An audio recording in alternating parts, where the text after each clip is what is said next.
Next, the autonomic nervous system.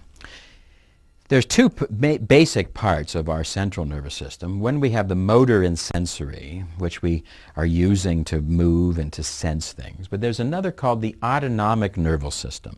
This is an automatic system that's working through the body to automatically regulate my reaction to heat, automatically regulating my digestion, automatically regulating the pupil distension, automatically regulating all the factors of my body.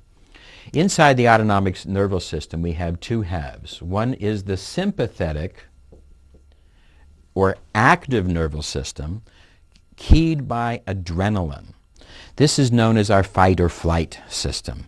As we get into how do we handle stress? If a black panther comes into the room, what do I do? How do I react? Do I run? Do I fight? What do I do?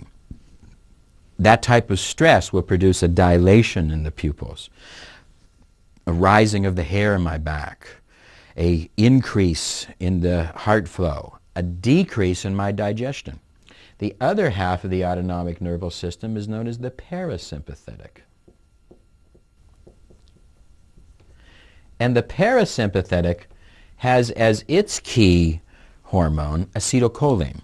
And it is more of our passive or relaxing system of nerves. This is responsible for our digestive. Our digestive system is fired by the parasympathetic. Our immunity system, our ability to handle exposure to bacteria, fungus, viruses.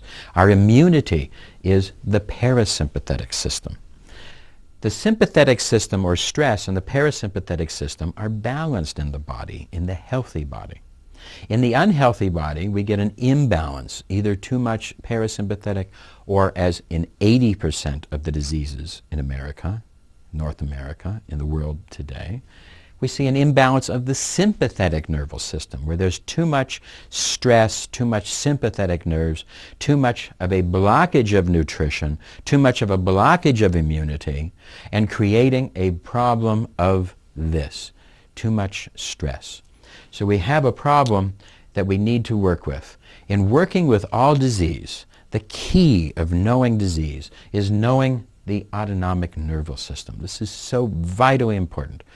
And I'm just giving you the smallest amount of this. There is more in our books and more in the literature and more on the RWC course, which we offer, which teaches you more about these things.